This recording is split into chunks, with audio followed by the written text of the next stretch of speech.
يا أيها الذين آمنوا إذا نودي للصلاة من يوم الجمعة فاسعوا إلى ذكر الله وذروا البيع. السلام علیکم. ان الحمد للہ نحمده ونستعینه ونستغفره ونعوذ باللہ من شرور انفسنا ومن سیئات اعمالنا من يهده الله فلا مضل له ومن يضلل فلا هادي له واشهد ان لا اله الا الله وحده لا شريك له واشهد ان محمدا عبده ورسوله. اما بعد فان خير الحديث كتاب الله وخير الهدي هدي محمد صلى الله عليه وسلم وشر الأمور محدثاتها فإن كل محدثة بدعة وكل بدعة ضلالة وكل ضلالة في النار. قال الله تعالى: لقد خلقنا الإنسان في كبد. وقال النبي عليه الصلاة والسلام: أشد الناس بلاء الأنبياء ثم الأمثل فالأمثل فيبتلى الرجل على حسب دينه. معزز حاضرین جمعہ، خواتین اسلام، ہر قسم کی تعریف و توصیف و عزت و شان اللہ سبحانہ و تعالیٰ کے لیے لائق و سزاوار ہے، جو انسان کی زندگی میں کبھی خیر تو کبھی شر، کبھی خوشی تو کبھی غم، کبھی پریشانیاں اور مشکلات تو کبھی آسانیاں، اور ان کا حل اللہ تعالیٰ نے رکھا ہے. اس کے بعد لاکھوں کروڑوں انگنت درود و سلام نازل ہو تمام انبیاء پر، خصوصاً میرے اور آپ کے آخری نبی محمد الرسول اللہ صلی اللہ علیہ وسلم پر. معزز حاضرین، اللہ تعالیٰ نے قرآن مجید کے اندر ارشاد فرمایا: لقد خلقنا الانسان فی کبد. ہم نے انسان کو مصیبتوں میں، مشقتوں میں پیدا کیا. دیکھیے، انسان اس روئے زمین پر جتنے بھی آئے ہیں اور آئیں گے، سارے انسانوں کی زندگی میں ایک چیز نارمل ہے اور عام ہے. وہ چیز کیا ہے؟ ہر انسان کی زندگی میں کبھی خوشیاں آتی ہیں، کبھی آسانیاں آتی ہیں، کبھی فائدے کا اس کو سامنا کرنا پڑتا ہے، تو دوسری طرف اس کی زندگی میں کبھی مصیبتیں، کبھی تکلیفیں، کبھی پریشانیاں اور کبھی آزمائشوں کا اس کو دو چار آزمائشوں سے ہونا پڑتا ہے. کسی کو رزق کے تنگی کی وجہ سے کوئی پریشان ہے، کوئی نوکری کی تلاش میں پریشان ہے، کوئی شادی کے لیے پریشان ہے، تو کوئی اپنی اولاد کی وجہ سے پریشان ہے، کوئی اولاد نہ ہونے کی وجہ سے پریشان ہے، کوئی قرض کی وجہ سے پریشان ہے، تو کوئی بیماری کی وجہ سے پریشان ہے، تو کوئی اپنوں سے جدا ہونے پر غمگین اور پریشان ہے. بہرحال ہر انسان کی زندگی میں پریشانیاں ہیں، غم ہے، دکھ ہے، تکلیف ہے، آزمائشوں کا ہر انسان کو سامنا کرنا پڑتا ہے. حتیٰ کہ انبیاء علیہم الصلاۃ والتسلیم کی زندگیوں میں آپ دیکھو گے تو انبیاء کی زندگیوں میں بھی مصیبتیں، تکلیفیں اور پریشانیاں تھیں، بلکہ اس روئے زمین پر سب سے زیادہ تکلیفیں اگر کسی کو لاحق ہوئیں، سب سے زیادہ کسی کو آزمائشوں کا سامنا کرنا پڑا، تو وہ کون تھے؟ یہی انبیاء تھے. لہٰذا آپ دیکھو، آدم علیہ السلام سے لے کر نبی اکرم صلی اللہ علیہ وسلم تک جتنے نبی آئے، جتنے رسول آئے، جتنے بھی نبیوں کو اللہ تعالیٰ نے بھیجا، ہر ایک کی زندگی میں مصیبتیں اور تکلیفیں آئیں. آدم علیہ السلام کو جنت سے نکال کر اللہ تعالیٰ نے دنیا میں بھیجا، یہ ان کے لیے ایک بہت بڑی مصیبت اور آزمائش تھی. تو دوسری طرف نوح علیہ السلام کی زندگی میں دیکھو آپ، 950 سال دعوت کیے، پھر بھی کچھ لوگ اسلام لائے، تو کتنی محنت کیے ہوں گے، کتنے غموں کا، کتنی رسوائی اور بے عزتی کا وہ سامنا کیے ہوں گے. آپ سوچو، ابراہیم علیہ السلام کو آگ میں ڈالا گیا، موسیٰ علیہ السلام کو فرعون اور اس کا لشکر ان کا تعاقب کر کے ان کو قتل کرنے کی کوشش میں لگا، تو ادھر عیسیٰ علیہ السلام کو بھی ان کے قوم والوں نے سولی پر چڑھانے کی کوشش کی تو اللہ کے نبی صلی اللہ علیہ وسلم کی زندگی میں بھی اتنی مصیبتیں، اتنی پریشانیاں، اتنی تکلیفیں تھیں کہ ہم ان مصیبتوں کا اندازہ نہیں لگا سکتے۔ یہی وجہ ہے کہ جب کسی صحابی نے اللہ کے نبی صلی اللہ علیہ وسلم سے پوچھا، اے اللہ کے نبی، اس دنیا میں، اس روئے زمین پہ سب سے زیادہ تکلیفیں، سب سے زیادہ مصیبتیں، سب سے زیادہ پریشانیاں کس کو آتی ہیں؟ تو آپ علیہ الصلاۃ والسلام نے کہا، اشد الناس بلاء الانبیاء، سب سے زیادہ آزمائشیں انبیاء کو آتی ہیں۔ ثم الامثل فالامثل، جو اس کے بعد انبیاء کے جتنا قریب ہوگا، انبیاء کے نقش قدم پر جتنا چلے گا، جتنا دیندار ہوگا، جتنا اس کے اندر ایمان ہوگا، جتنا اس کا دین مضبوط ہوگا، اسی کے بقدر اللہ تعالیٰ اس کو زیادہ آزمائشیں دیتا ہے، زیادہ مصیبتیں دیتا ہے۔ اللہ کے نبی صلی اللہ علیہ وسلم کی حدیث ہے، آپ علیہ السلام فرماتے ہیں، من یرید اللہ بہ خیرا یصب من، اللہ رب العالمین اگر کسی کو فائدہ پہنچانا چاہتا ہے، یا اللہ تعالیٰ اگر کسی کے ساتھ خیر کا معاملہ کرنا چاہتا ہے، تو اللہ تعالیٰ اس کو مصیبتوں میں مبتلا کرتا ہے، تو اللہ رب العالمین اس کی زندگی میں مصیبتیں اور آزمائشیں رکھتا ہے۔ تو آپ سوچئے کتنی واضح حدیث ہے۔ اگر ہماری زندگی میں مصیبتیں ہیں، اگر ہماری زندگی میں پریشانیاں ہیں، تو سمجھ لو کہ اللہ تعالی ہمارے ساتھ خیر کا معاملہ کرنا چاہتا ہے، اللہ رب العالمین ہمارے ساتھ بھلائی کا معاملہ کرنا چاہتا ہے۔ اسی وجہ سے اللہ تعالی نے ہماری زندگی میں یہ پریشانیاں اور تکلیفیں اور یہ مصیبتوں کو رکھا ہے۔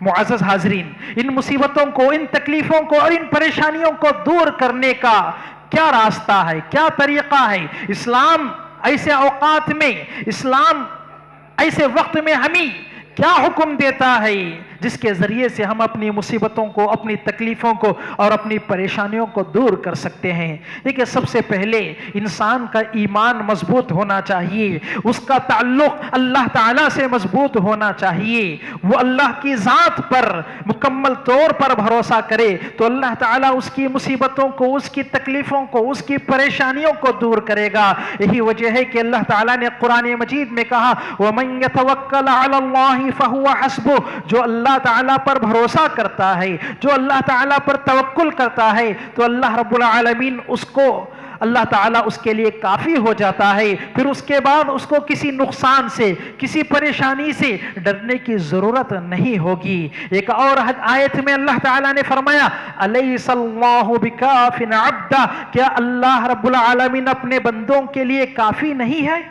اگر انسان کی زندگی میں مصیبتیں آئے، اللہ کے بندے کی زندگی میں پریشانیاں آئے، تو کیا اللہ رب العالمین ایسے اوقات میں ان لوگوں کے لیے کافی نہیں ہے؟ اس کا جواب کیا دیں گے؟ بلا اے اللہ، کیوں نہیں، تو ہمارے لیے کافی ہے، تو خالق کائنات ہے، مالک ارض و سما ہے، خیر و شر کو پیدا کرنے والا ہے، نفع و نقصان کا مالک ہے، بیماری دینے والا، شفا دینے والا تو ہے، غریبی دینے والا، مالداری دینے والا تو ہے، اور ہر قسم کی مصیبت اور تکلیف کو دور کرنے والا، اور اس کا اختیار صرف تیرے ہاتھ میں ہے۔ اے اللہ، تو اگر چاہے تو کسی کی بھی مصیبت کو دور کر سکتا ہے، کسی کی بھی پریشانیوں کو دور کر سکتا ہے۔ ذرا سوچئے، اس خالق، اس کائنات کو پیدا کرنے والا رب، اس کائنات کو چلانے والا پروردگار، کہ اللہ رب العالمین کو ہماری مصیبتیں، ہماری تکلیفیں، ہماری پریشانیوں کو دور کرنا کیا بڑا مسئلہ ہے؟ بالکل نہیں۔ اگر انسان اللہ تعالیٰ سے اپنا رشتہ مضبوط کر لے، اللہ رب العالمین کا تقرب حاصل کر لے، اللہ کی ذات پر کما حقہ ایمان لا کر اللہ پہ بھروسہ کرے، تو اللہ تعالیٰ ایسے بندوں کے لیے کافی ہو جائے گا۔ یہی وجہ ہے کہ ابراہیم علیہ السلام کو جب آگ میں ڈالا گیا تو اللہ تعالیٰ نے آگ کو ٹھنڈی کر دیا۔ موسیٰ علیہ السلام کے تعاقب میں جب فرعون نکلا ان کو قتل کرنے کے واسطے، تو اللہ تعالیٰ سمندر میں راستہ بنا دیا۔ کیا کبھی آپ تصور کر سکتے ہیں کہ سمندر میں راستہ بنے؟ کیا کبھی آپ یہ سوچ سکتے ہیں کہ پانی کے اوپر سے کوئی چلتا ہوا جائے؟ کیا کبھی آپ یہ تصور کر سکتے ہیں کہ آگ بھی ٹھنڈی ہو سکتی ہے؟ نہیں کر سکتے۔ لیکن اللہ رب العالمین چاہے، اللہ رب العالمین اگر کرنا چاہے تو اللہ رب العالمین کے لیے کوئی چیز بڑی نہیں ہے، اللہ رب العالمین کے لیے کوئی چیز مشکل نہیں ہے۔ مکہ جیسے سرزمین پر ریگستان میں اللہ تعالیٰ نے آب زمزم جیسے چشمے کو اللہ تعالیٰ جب نکال سکتا ہے تو اللہ رب العالمین ہماری مصیبتوں کو اور تکلیفوں کو دور کیوں نہیں کر سکتا؟ آپ اندازہ لگاؤ۔ تو معزز حاضرین، ہم اگر اللہ کی ذات پر بھروسہ کریں گے تو اللہ تعالیٰ ہماری مصیبتوں کو اور تکلیفوں کو دور کرے گا۔ اللہ تعالیٰ قرآن مجید میں فرماتا ہے إِنَّهُ لَا يَيْأَسُ مِن رَّوْحِ اللَّهِ إِلَّا الْقَوْمُ الْكَافِرُونَ۔ اللہ کی ذات سے نا امید نہ ہونا، کیونکہ اللہ کی ذات سے نا امید وہی لوگ ہوتے ہیں جو کافر ہوتے ہیں، جو فاسق ہوتے ہیں، جو ظالم ہوتے ہیں۔ اللہ کی رحمتوں سے، اللہ کے فضل سے، اللہ کے احسان سے ہم کبھی مایوس نہ ہوں۔ اللہ رب العالمین بڑے فضل والا ہے، اللہ رب العالمین بڑے احسان والا ہے۔ اللہ سے ڈرنے والوں کے لیے اللہ تعالیٰ راستے بناتا ہے۔ اللہ رب العالمین کا تقوی اور اللہ کی خشیت اپنے دل میں اختیار کرنے والوں کے لیے اللہ تعالیٰ مصیبت سے نکلنے کے موقع اور ذرائع بناتا ہے۔ وَمَن يَتَّقِ اللَّهَ يَجْعَل لَّهُ مَخْرَجًا۔ اللہ رب العالمین سے جو تقوی اختیار کرتا ہے، ڈرتا ہے، اللہ تعالیٰ اس کے لیے نکلنے کا ان مصیبتوں سے راستہ اللہ تعالیٰ مہیا فرماتا ہے۔ تو معزز حاضرین، ایک عیسائی پروفیسر تھا، اس نے اسلام قبول کیا۔ اس نے اسلام قبول کرنے کے بعد کیا کہا معلوم؟ میں نے سائیکالوجی اور علم نفس میں بہت ساری کتابیں پڑھا ہے اور اپنے بچوں کو پڑھایا ہے، شاگردوں کو پڑھایا ہے، بہت سارے تھیریز لوگوں کو سمجھائے ہیں، لیکن یہ ساری کتابیں سائیکالوجی کی، یہ سارے تھیریز اور نظریات اس مسلمان کے سامنے کچھ معنی نہیں رکھتے جو مسلمان اللہ کی ذات پر ایمان رکھتا ہے اور اللہ کی ذات پر یقین اور بھروسہ کرتا ہے۔ کیونکہ جب ہماری زندگی میں مصیبت آئے تو ایمان والا یہ سوچتا ہے کہ مصیبت دینے والا اللہ ہے تو مصیبت دور کرنے والا بھی اللہ ہے، بیماری دینے والا اللہ ہے تو بیماری کو دور کرنے والا بھی اللہ ہے۔ جب یہ بھروسہ، یہ یقین، یہ توکل ہمارے دلوں میں آ جائے تو کسی بھی مصیبت سے، کسی بھی پریشانی سے ہمیں ڈرنے کی ضرورت نہیں ہے۔ آپ دیکھیے ایوب علیہ السلام کی زندگی میں، ایوب علیہ السلام کو اللہ تعالیٰ کیسی نعمتوں سے نوازا تھا۔ بہت بڑے مالدار تھے، دنیا کے بڑے بڑے خزانے تھے، بہت ساری بیویاں اور اولاد سے اللہ تعالیٰ نے ان کو مالا مال کیا تھا، لیکن ایک ایسی آزمائش بھی ان کی زندگی میں آئی تو اللہ تعالیٰ نے ان کے سارے مال کو ختم کر دیا، ساری دولت کو چھین لیا، ان کے سارے اہل و عیال کو اللہ رب العالمین نے ان سے دور کر دیا، صرف آخر تک ایک بیوی ان کے ساتھ تھی۔ سخت بیماری میں اللہ تعالیٰ نے کئی سالوں تک ان کو مبتلا کیا، لیکن برابر وہ اللہ رب العالمین کی ذات پہ بھروسہ کرتے رہے تو اللہ تعالیٰ اس ہمیشہ کی مصیبت اور بیماری سے اللہ تعالیٰ نے ان کو نجات دے دیا۔ پھر سے ان کی دولت کو اللہ تعالیٰ نے انہیں واپس کر دیا، ان کے بیوی بچے ان کے پاس واپس آ گئے۔ ایسے حالات بھی ہماری زندگی میں آ سکتے ہیں۔ تو معزز حاضرین، لہٰذا ہم کو چاہیے کہ اللہ کی ذات پر ہم ہمیشہ بھروسہ کریں، اللہ کی ذات پر یقین رکھیں۔ دیکھیے آج لوگ جب مصیبت آتی ہے، غم ہوتا ہے، ڈپریشن کے شکار ہو جاتے ہیں تو کس کے پاس جاتے ہیں؟ سائیکیاٹرسٹ کے پاس جاتے ہیں اور اپنے مسائل کو حل کرتے ہیں، لیکن سب سے بڑا حل اور اس کا علاج یہی ہے کہ ہم اللہ کی ذات پر یقین رکھیں، اللہ کی ذات پر ایمان لائیں، تو پھر کسی مصیبت سے پریشان ہونے کی ہمیں ضرورت اور غمگین ہونے کی ضرورت نہیں ہوگی۔ اور اسی طرح ان مصیبتوں کو دور کرنے کا ایک اچھا طریقہ یہ ہے کہ ہم اعمال صالحہ کریں، نیک اعمال کریں، اچھے اعمال کریں۔ اچھے اعمال کرنے سے، نیک اعمال کرنے سے اللہ تعالیٰ ایسے لوگوں کی مصیبتوں کو دور کرے گا۔ اللہ رب العالمین کا فرمان ہے من عمل صالحا من ذکر او انثى وهو مؤمن فلنحيينه حیاة طیبہ ولنجزینهم اجرهم باحسن ما كانوا يعملون۔ جو آدمی ایمان لاتے ہوئے عمل صالح کرتا ہے، چاہے وہ مرد ہو یا عورت ہو، ہم اس کو بہترین زندگی عطا کرتے ہیں، اچھی زندگی عطا کرتے ہیں، خوشی والی زندگی، سعادت مندی والی زندگی ہم ایسے لوگوں کو عطا کرتے ہیں۔ پھر اس نے جو عمل کیا اس کے بدلے میں اس سے بھی بہترین ہم ایسے لوگوں کو بدلہ اور بہترین انعام سے ہم ایسے لوگوں کو نوازتے ہیں۔ آپ لوگ وہ غار کا واقعہ سنے ہوں گے کہ بنی اسرائیل کے 3 لوگ جب کسی کام کی وجہ سے جب اپنے گاؤں سے چھوڑ کر کہیں پہاڑی علاقے میں گئے تو زوردار بارش ہونے لگی، تو ان لوگوں نے کیا کیا، اس بارش سے بچنے کے لیے، اس سیلاب سے بچنے کے لیے غار کا سہارا لیتے ہوئے وہاں پر چھپ گئے۔ تو اتنے میں کیا ہوگا، غار کا دروازہ ایک چٹان کے آڑے آنے کی وجہ سے بند ہو گیا اور وہ باہر نہیں نکل سکے۔ لہٰذا ان لوگوں نے جب دیکھا کہ مدد کے سارے راستے بند ہو چکے ہیں، اب ہم کو یہاں سے بچانے والا کوئی نہیں ہے سوائے اللہ رب العالمین کے، تو انہوں نے اپنے نیک اعمال کو اللہ کی بارگاہ میں پیش کیا اور اللہ کی بارگاہ میں اپنے نیک اعمال کو پیش کر کے وہ وہاں سے نجات پا گئے۔ لہٰذا ایک آدمی نے کہا، اے اللہ، میں بکریاں چراتا تھا، ایک دن ایسا ہوا کہ بکریاں چراتے چراتے کہیں دور چلا گیا، واپس ہونے تک جب آیا گھر کو تو دیکھا کہ میرے والدین سو چکے تھے۔ میرا یہ معمول تھا کہ میں جب بھی گھر کو واپس آتا تو سب سے پہلے بکری کا دودھ اپنے والدین کو پلاتا، لیکن اس دن میرے والدین میرے تاخیر کی وجہ سے جلدی سو گئے۔ اس دن میں نے کیا کیا، پوری رات صبح ہونے تک، میرے والدین بیدار ہونے تک ان کے پاس کھڑا رہا۔ جب صبح ہوئی تو صبح میں سب سے پہلے ان کو دودھ پلایا، اس کے بعد میرے بیوی بچوں کو پلایا، جبکہ میرے بچے رات بھر بھوک سے پریشان تھے اور میرے سامنے آ کر گڑ گڑا رہے تھے، لیکن پھر بھی میں نے اپنے والدین کو ترجیح دیتے ہوئے سب سے پہلے میرے والدین کی خدمت کرنا فرض سمجھ کے ان کو یہ دودھ پلایا۔ تو اللہ تعالیٰ، اگر میں تیری رضامندی کے لیے کام کیا ہوں تو اس چٹان کو یہاں سے ہٹا دے۔ تو وہ چٹان تھوڑا سا ہٹ جاتا ہے لیکن اتنا نہیں ہٹتا کہ وہ باہر نکل سکیں۔ تو دوسرا آدمی دعا کرتا ہے کہ اے اللہ، میری ایک چچا زاد بہن تھی جس سے میں بہت محبت کرتا تھا، پیار کرتا تھا، ایک دن اس کو میرے پاس مال اور دولت کی ضرورت ہوئی تو میں نے اس سے کہا کہ اگر تو میری ضرورت پوری کرے گی تو میں تجھ کو پیسہ دوں گا، لیکن جب وہ وقت آیا تو اس عورت نے کہا، اے اللہ کے بندے، اللہ سے ڈر، تو میں یہ سننا تھا کہ اس برائی سے بچ گیا، میرے دل میں تقوی آ گیا اور اے اللہ، اگر میں تیری رضامندی کے لیے یہ کام کیا ہوں تو تم مجھے یہاں سے بچا لے، ہم کو یہاں سے ہماری حفاظت کر دے۔ تو یہ دعا اس نے کیا تو وہاں سے چٹان اور تھوڑا ہٹ گیا، اتنا نہیں ہٹا کہ وہ باہر نکل سکے۔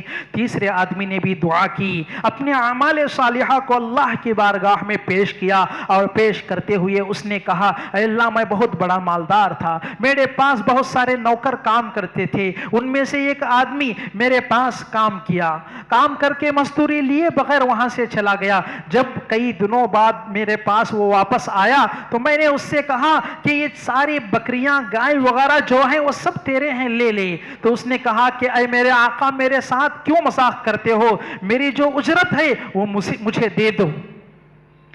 تو میں نے کہا کہ دراصل معاملہ یہ ہے کہ جب تم یہاں سے چلے گئے تو تمہارے مال کو میں نے تجارت میں لگایا تو اتنا سارا فائدہ ہوا، لہٰذا یہ سب کچھ تیرا ہے، تم لے لو۔ اے اللہ، اگر میں تیری رضامندی کے لیے کام کیا ہوں تو ہم کو یہاں سے بچا لے۔ تو اللہ رب العالمین اس چٹان کو اور ہٹا دیتا ہے تو وہ آرام سے باہر نکل کر اپنے گھروں کو سکون سے واپس چلے جاتے ہیں۔ دیکھیے اللہ رب العالمین نیک کام کرنے والوں کو، نیکیاں کرنے والوں کو اللہ تعالیٰ کیسے مصیبتوں سے ان کی حفاظت کرتا ہے، کیسے مصیبتوں کو ان کو دور کرتا ہے۔ اللہ کے رسول صلی اللہ علیہ وسلم کے بارے میں آتا ہے کہ اللہ کے نبی صلی اللہ علیہ وسلم کی زندگی میں جب بھی مصیبت آتی، جب بھی تکلیف آتی، جب بھی پریشانی آتی تو سب سے پہلے نماز میں کھڑے ہوتے۔ کان اذا حزبہ امر فزع الی الصلاۃ، آپ علیہ الصلاۃ والسلام کی زندگی میں جب بھی کوئی مصیبت آتی، جب بھی کوئی تکلیف آتی، جب بھی کوئی پریشانی آتی تو سب سے پہلے اللہ کے نبی علیہ الصلاۃ والسلام نماز میں کھڑے ہوتے، کیونکہ آپ کو ایمان تھا، آپ کو یقین تھا کہ نماز پڑھنے سے ساری مصیبتیں دور ہوتی ہیں، نماز پڑھنے سے سارے مسائل حل ہوتے ہیں۔ لیکن افسوس کی بات یہ ہے کہ آج ہم مسلمان جب کوئی کام آ جاتا ہے، کوئی مصیبت آ جاتی ہے، کوئی ٹینشن آ جاتا ہے، کوئی غمی آ جاتی ہے تو سب سے پہلے نماز چھوڑتے ہیں۔ یہ سمجھتے ہیں کہ بھئی ہمیں آرام کرنا چاہیے، ہمیں سو جانا چاہیے تاکہ ہم کو ذرا ریلیکس ہو، ٹینشن فری ہو۔ لیکن اللہ رب العالمین قرآن مجید میں کہتا ہے وَاسْتَعِينُوا بِالصَّبْرِ وَالصَّلَاةِ، اے لوگو تم نماز اور صبر کے ذریعے سے اللہ کی مدد مانگو۔ نماز اور صبر کے ذریعے سے تم اللہ کی مدد چاہو. نماز پڑھنے سے اللہ تعالیٰ کی مدد ملتی ہے. نماز پڑھنے سے اللہ تعالیٰ ہماری مصیبتوں کو اور تکلیفوں کو دور کرتا ہے. یہی وجہ ہے کہ جب بھی سورج گرہن ہوتا، چاند گرہن ہوتا، تو اللہ رب العالمین اللہ کے نبی صلی اللہ علیہ وسلم ڈر جاتے کہ کہیں ایسا نہ ہو کہ اللہ کا عذاب آ جائے. اس عذاب کے ڈر سے اللہ کے نبی اللہ کی مدد مانگنے کے لیے نماز میں کھڑے ہو جاتے اور اپنی امت کو بھی نماز پڑھنے کا حکم دیے. یہی وجہ ہے، یہی حکمت اور مصلحت ہے سورج گرہن اور چاند گرہن کے نماز کی. معزز حاضرین، اللہ کے نبی صلی اللہ علیہ وسلم کی زندگی ہمارے لیے اسوہ ہے، ہمارے لیے نمونہ ہے. اللہ کے نبی صلی اللہ علیہ وسلم کی زندگیوں میں آپ دیکھو، اللہ کے نبی کی زندگی میں کتنی تکلیفیں آئیں. آپ کو قتل کرنے کی سازش تک بھی کی گئی. غزوہ احد میں آپ صلی اللہ علیہ وسلم کو سخت چوٹ آئی جس سے آپ کے سر سے خون بہنے لگا، آپ کے دانت ٹوٹ گئے.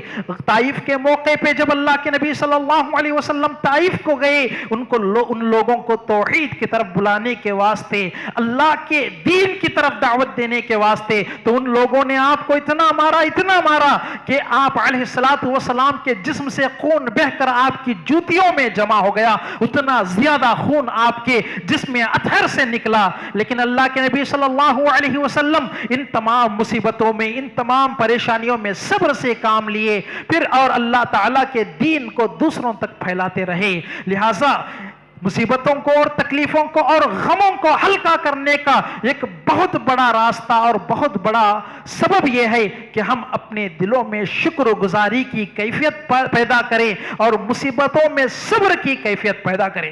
دیکھو، اللہ تعالی ہماری زندگی میں بہت ساری خوشیاں رکھا ہے. دنیا کا کوئی ایسا انسان نہیں جس کی زندگی میں کبھی بھی خوشی نہ ہو. اللہ تعالیٰ کا یہ اصول ہے کہ اللہ تعالیٰ کسی کو کبھی مصیبت دیتا ہے تو اللہ تعالیٰ اس مصیبت کے بعد آسانی بھی پیدا کرتا ہے اور خوشی بھی اللہ رب العالمین لوگوں کو دیتا ہے. تو ایسے وقت میں ہمیں چاہیے کہ ان آسانیوں میں، ان خوشیوں میں اللہ کے اس فضل کے وقت اللہ تعالیٰ کی شکر گزاری کریں اور مصیبتیں آئیں تو صبر کریں.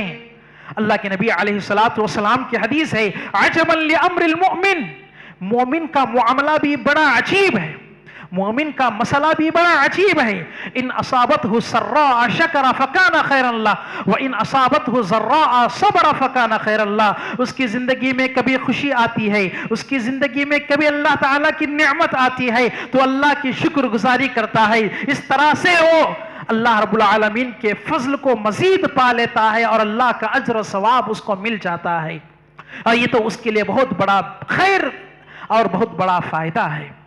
اور اسی طرح جب اس کی زندگی میں کوئی مصیبت آتی ہے، کوئی تکلیف آتی ہے، کوئی اس کو پریشانی کا سامنا کرنا پڑتا ہے، بیمار ہو جاتا ہے، تجارتوں میں نقصان ہو جاتا ہے، نوکری چلی جاتی ہے، اپنوں سے جدا ہو جاتا ہے، اولاد اور احبہ سے کی موت سے اس کو دکھ اور تکلیف اور رنج و غم لاحق ہوتی ہے، تو ایسے وقت میں وہ صبر سے کام لیتا ہے اور صبر کے ذریعے سے بھی وہ اللہ رب العالمین کے فضل کو اور انعام کو حاصل کرتا ہے اور بہت زیادہ خیر اللہ تعالیٰ کی طرف سے اس کو ملتا ہے. لہٰذا ایک مومن کو چاہیے کہ وہ ایک طرف شکر گزاری کرے نعمتوں پر، دوسری طرف مصیبتوں اور تکلیفوں پر صبر کرے. یہی وجہ ہے کہ اللہ کے نبی صلی اللہ علیہ وسلم نے کہا، ایک بہترین اصول اور ایک بہترین فارمولہ ہم کو بتاتے ہوئے فرمایا، انظروا الی من هو اسفل منکم ولا تنظروا الی من هو فوقکم فهو اجدر الا تزدروا نعمت اللہ علیکم.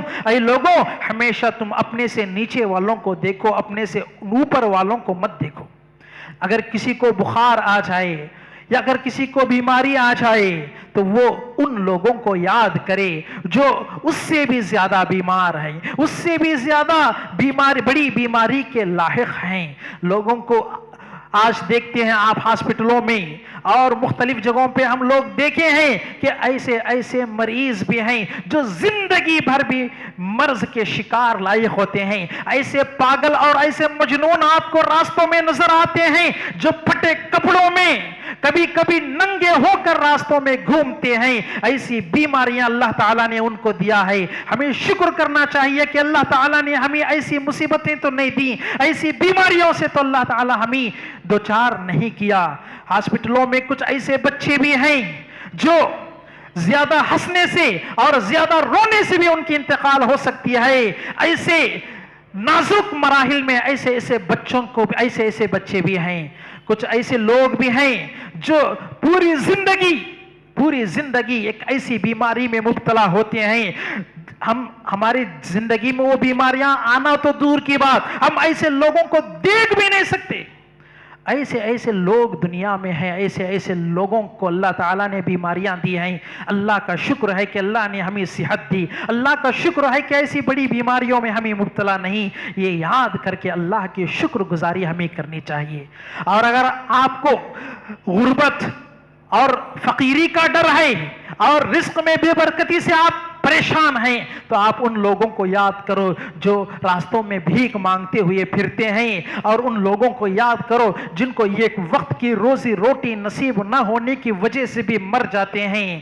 کچھ دنیا میں بہت سارے لوگ آج بھی ہیں، بہت سارے علاقوں میں ایسے بھی لوگ موجود ہیں جن کو ایک وقت کی روزی کی گارنٹی نہیں، کبھی روزی مل جائے تو کھا لیتے ہیں ورنہ بھوکے پیسے رہ جاتے ہیں۔ بعض لوگ بھوک کو برداشت نہ کرتے ہوئے اپنی جان بھی گنوا دیتے ہیں، لیکن ہم ہیں کہ ہم لوگ حرام زیادہ کھاتے ہیں اور ہم کو دولت زیادہ کمانے کی حرص ہے، جس کی وجہ سے ہم اللہ کی ناشکری کر بیٹھتے ہیں، اللہ رب العالمین کی معصیت کر بیٹھتے ہیں اور حرام طریقے سے مال کمانے کی کوشش کرتے ہیں۔ ہمارے اور ان میں کتنا فرق ہے۔ دیکھیے اللہ تعالیٰ کا اصول ہے لَإِن شَكَرْتُمْ لَأَزِيدَنَّكُمْ وَلَإِن كَفَرْتُمْ إِنَّ عَذَابِي لَشَدِيدٌ۔ اے لوگو اگر تم میری شکر گزاری کرو گے تو میں میری نعمتوں کو تمہاری زندگی میں اور زیادہ دوں گا، اگر تم نافرمانی کرتے ہو تو میرا عذاب بڑا سخت ہے۔ تو معزز حاضرین، اس ایمانی کیفیت کے ساتھ ہم اگر زندگی گزاریں تو کتنی بھی تکلیف ہو، کتنی بھی غربت آ جائے، دل میں ایک سکون رہے گا کہ اللہ تعالیٰ نے اس جیسا تو مجھے نہیں بنایا۔ اسی لیے اللہ کے نبی نے کہا ان الغنى غنى النفس، حقیقی مالداری، حقیقی بے نیازی یہ دل کی بے نیازی ہے۔ قناعت پسندی اگر دل میں آ جائے، اللہ کی شکر گزاری اگر دل میں آ جائے تو کم حاصل کر کے بھی انسان کی زندگی انسان زندگی میں خوش رہ سکتا ہے، لیکن اگر ناشکری آ جائے جتنا بھی ملے اس کو کم پڑتا ہے اور وہ حرام کے راستے ڈھونڈتا ہے، غلط راستے ڈھونڈ کرتا ہے اور حرص و لالچ کو شکار ہو جاتا ہے اور زندگی بھر اس کے دل میں سکون نہیں پیدا ہو سکتا۔ اور اسی طرح اگر ہم چاہتے ہیں کہ ہم اپنے غموں کو ہلکا کریں، اپنی مصیبتوں کو دور کریں، تو ہمیں چاہیے کہ ہم جنت اور جہنم کو یاد کریں، موت کی بعد کی زندگی کو یاد کریں، آخرت کی فکر کریں۔ آپ کو ایک حدیث بتاتا ہوں، اس سے آپ اندازہ لگا سکتے ہیں کہ ہماری زندگی میں آنے والی خوشیاں اور ہماری زندگی میں آنے والی مصیبتوں کا کیا مقام ہے۔ اللہ کے نبی اللہ رب العالمین قیامت کے روز اہل جنت میں سے ایک آدمی کو جنت میں بھیجے گا اور اہل جہنم میں سے ایک آدمی کو جہنم میں بھیجے گا، صرف ایک لمحے کے لیے اللہ تعالیٰ جہنمی کو جب جہنم میں داخل کرے گا، ایک لمحے کے بعد اس کو باہر نکال کر اس سے پوچھے گا اے آدمی، اے میرے بندے، کیا تو نے دنیا میں کبھی خوشی اور آرام دیکھا؟ جبکہ وہ شخص دنیا کا سب سے زیادہ آرام پسند ہوگا، سب سے زیادہ عیش و آرام میں ہوگا، سب سے زیادہ خوش رہنے والا آدمی، لیکن اس کو ایک لمحے کے لیے جب جہنم میں ڈال کر نکالا گیا تو سنیے اس کا جواب کیا ہے۔ وہ کہے گا اے اللہ، آرام کیا ہے، خوشی کیا ہے، عیش کیا ہے، سکون کیا ہے، مجھے معلوم ہی نہیں۔ اگر سوچو ایسے جہنم میں ایک لمحے کے لیے اگر کوئی ڈال دیا جائے تو دنیا کے سارے عیش و آرام انسان ایک لمحے میں بھول جائے گا، ایک سیکنڈ میں بھول جائے گا۔ اگر ایسے وقت میں کسی کو ہمیشہ کے لیے ڈال دیا جائے، سوچئے اس کا کیا حشر ہوگا، اس کا کیا عالم ہوگا۔ لیکن وہیں اہل جنت میں سے جب ایک آدمی کو اللہ تعالیٰ جنت میں ڈال کر ایک لمحے کے بعد نکالے گا اور وہ آدمی دنیا کا سب سے زیادہ مصیبت زدہ، سب سے زیادہ پریشان کن، سب سے زیادہ تنگیوں میں رہنے والا، زندگی گزارنے والا شخص ہوتا ہے، جب اللہ تعالیٰ اس سے پوچھے گا تو وہ کہے گا اے اللہ، مصیبت کیا ہے، تکلیف کیا ہے، پریشانی کیا ہے، مجھے معلوم ہی نہیں۔ ایک لمحے کی جنت کے سیر سے، ایک لمحے میں جنت میں جانے سے وہ دنیا کی ساری مصیبتوں کو، ساری پریشانیوں کو ایک لمحے میں بھول جاتا ہے۔ تو ہمیں چاہیے کہ ایسی جنت کو حاصل کریں۔ یہ دنیا کیا ہے، آج ملے نہ ملے اس سے کوئی بڑا فائدہ حاصل ہونے والا نہیں ہے۔ اگر ہماری آخرت بن جائے، ہم جنتی بن جائیں، ہم جہنم سے بچا لیے جائیں، تو سمجھ لو یہی ہماری حقیقی کامیابی ہے۔ وقتی طور پر پوری زندگی بھی مصیبتیں آ جائیں، لیکن اگر انسان جنت میں چلا جائے تو یہ پوری زندگی کی مصیبتیں اس کے لیے کوئی معنی نہیں رکھتی، بالکل معمولی ہیں اس کے لیے۔ لیکن اگر کوئی آدمی زندگی بھر آرام سے رہے، بہت بڑا مالدار ہے، بہت بڑے سکون میں ہے، ٹینشن فری اس کی زندگی ہے، ہر قسم کے ٹینشن سے اللہ تعالیٰ نے اس کو محفوظ رکھا، لیکن اگر آخرت میں اللہ تعالیٰ اس کو جہنم میں بھیجے تو سمجھ لو کہ وہ بہت بڑا بدبخت ہوگا، بد نصیب ہوگا۔ یہ ساری دنیا کے فائدے اور عیش آرام اس کو کوئی فائدہ وہاں پر نہیں پہنچائے گے۔ سوچیے، تو لہٰذا ہمیں چاہیے کہ ہم ان مصیبتوں میں، ان تکلیفوں میں، ان پریشانیوں میں موت کو یاد کریں، آخرت کو یاد کریں، جنت اور جہنم کو یاد کریں، جنت کو حاصل کرنے کی کوشش کریں اور جہنم سے بچنے کی کوشش کریں۔ اور اسی طرح ان مصیبتوں میں ہمیں چاہیے کہ اللہ کا ذکر کریں اور دعاؤں کا اہتمام کریں۔ اللہ کے نبی علیہ الصلاۃ والسلام ہمیں بہت ساری دعائیں سکھائے ہیں، بہت سارے اذکار ہمیں سکھائے ہیں جن کو پڑھ کر ہم ان مصیبتوں سے، ان پریشانیوں سے، ان تکلیفوں سے نجات پا سکتے ہیں۔ اللہ رب العالمین قرآن میں فرماتا ہے الا بذکر اللہ تطمئن القلوب، کہ اللہ کے ذکر سے دلوں کو اطمینان نہیں پہنچتا۔ آج لوگ سمجھتے ہیں کہ فلمیں دیکھنے سے، میوزک سننے سے، گانے بجانے سے، کامیڈی شوز اور ہنسی مذاق، لطیفے اور اس طرح کے غیر شرعی چیزوں کے ذریعے سے ہم اپنے دلوں کو آرام پہنچائیں گے، لیکن حقیقت یہ ہے کہ اللہ تعالیٰ نے قرآن میں کہا کہ دلوں کو اللہ کے ذکر سے سکون نہیں ملتا۔ اللہ تعالیٰ ایک اور آیت میں فرماتا ہے وَمَنْ أَعْرَضَ عَنْ ذِكْرِي فَإِنَّ لَهُ مَعِيشَةً ضَنْكًا، اگر کوئی آدمی میرے ذکر سے اعراض کر لے، میرے ذکر سے روگردانی کر لے، مجھے یاد نہ کرے، تو ہم ایسے لوگوں کی زندگی کو تنگ کر دیتے ہیں، گھٹن سے بھر دیتے ہیں۔ ایسے لوگوں کی زندگی میں مصیبتیں اور تکلیفیں آتی ہی آتی ہیں، اور اللہ تعالیٰ ان کو مصیبتوں میں رکھتا ہے جو اللہ کا ذکر نہیں کرتے۔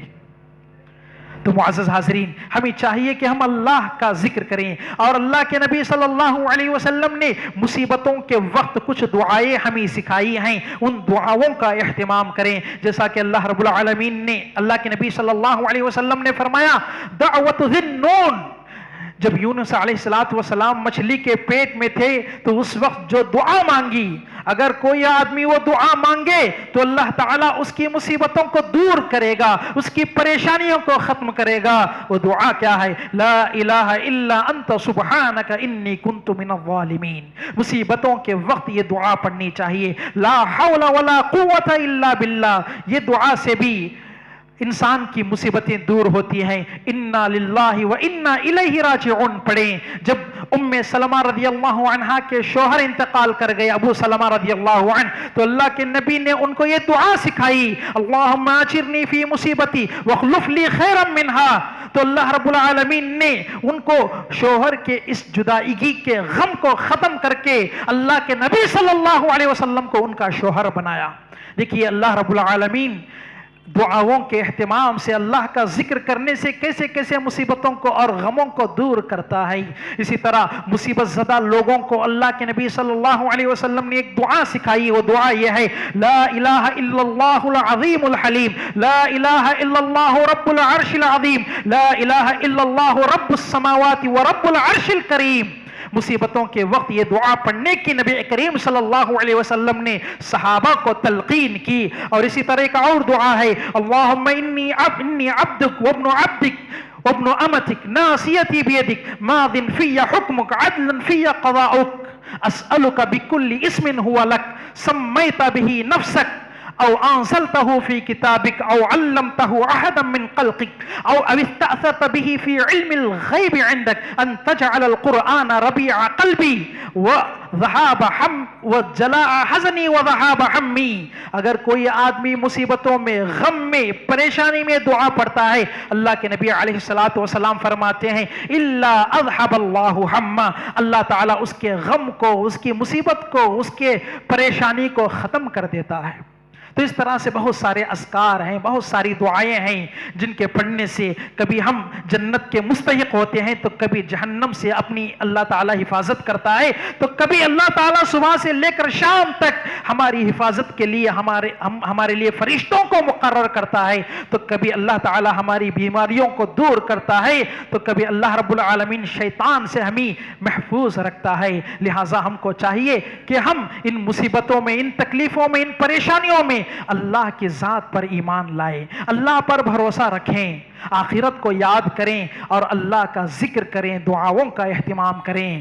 آج اس بات کی سخت ضرورت ہے کہ ہم صبح شام کے اذکار کی پابندی کریں اور ان دعاؤں اور ان اذکار کی پابندی کریں جن کے ذریعے سے ہماری مصیبتیں دور ہوں، ہماری پریشانیاں آسان ہوں، اور ان دعاؤں کو، ان اذکار کو ہم اپنے بچوں کو بھی آج سکھانے کی بڑی اشد ضرورت ہے، کیونکہ ہمارے بچوں کو اذکار یاد نہیں ہیں، دعائیں یاد نہیں ہیں۔ ایسے وقت میں ماں باپ کی ذمہ داری بنتی ہے کہ اپنے بچوں کو اذکار اور ادعیہ سکھائیں۔ یہی وجہ ہے کہ اسی مناسبت سے شہری جمعیت اہل حدیث رائے درگ کی طرف سے ایک دعاؤں کا، اذکار کا مسابقہ رکھا گیا ہے، تاکہ ہمارے بچے اذکار سیکھیں، دعائیں سیکھیں، اور وہ اپنی زندگی میں ان دعاؤں کو لاگو کر کے وہ اپنی زندگی اچھی بنائیں اور بہتر بنا سکیں۔ لہٰذا میں آپ سے گزارش کرتا ہوں کہ آپ اپنے بچوں کو اس مسابقے میں، اس کمپٹیشن میں حصے دار بنا کر خود بھی ثواب دارین حاصل کریں اور اپنے بچوں کو بھی دیندار بنائیں۔ یہ چھٹیاں ہیں، ہمارے بچے بہت زیادہ غیر شرعی کاموں میں، غلط کاموں میں اپنے وقت گزار دیتے ہیں، مسجدوں سے دور ہیں، دین سے دور ہیں، دینی تربیت ان کی نہیں ہے۔ اگر ہم ایسے موقعوں کو غنیمت جان کر اگر ان بچوں کو، ہماری ان اولاد کو اس میں حصے دار بنائیں گے تو ہم بھی اجر و ثواب حاصل کریں گے، ہمارے بچوں کی بھی دنیا و آخرت سنورے گی۔ اللہ رب العالمین سے دعا ہے کہ اللہ رب العالمین ہم تمام کو اللہ کی ذات پر ایمان لانے، اس پر بھروسہ کرنے کی توفیق عطا فرمائے۔ اللہ رب العالمین ہر قسم کی مصیبت، تکلیف اور پریشانی سے اللہ تعالی ہماری حفاظت فرمائے۔ اللہ تعالی ہمیں جنت الفردوس میں جگہ نصیب عطا فرمائے، جہنم کے عذاب سے، عذاب قبر سے اللہ تعالی ہماری حفاظت فرمائے۔ اللہ تعالی ہم اللہ رب العالمین جب تک ہم کو اس دنیا میں زندہ رکھے، ایمان و اسلام کی حالت پہ رکھے، اور جب ہمارا خاتمہ ہو تو اللہ تعالی ایمان و اسلام کی حالت میں ہمیں موت عطا فرمائے۔ آمین۔ وآخر الدعوانا الحمد للہ رب العالمین۔